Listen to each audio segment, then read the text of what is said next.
దానికి సంబంధించి మే 13 జరగబోయే ఎన్నికల్లో ఖచ్చితంగా మంచి మెజార్టీతో కందికొండ వెంకటప్రసాద్ గారిని గెలిపించబోతున్నారు.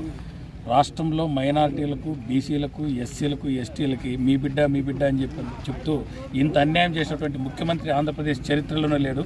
ప్రజలు కూడా చైతన్యవంతులై వాళ్ళకి జరిగిన అన్యాయాన్ని అర్థం చేసుకున్నారు. కాబట్టి రాబోయే రోజుల్లో రాష్ట్ర వ్యాప్తంగా కూడా తెలుగుదేశం గాలి వీచి చంద్రబాబు నాయుడు గారు ముఖ్యమంత్రి కావడం ఖాయం.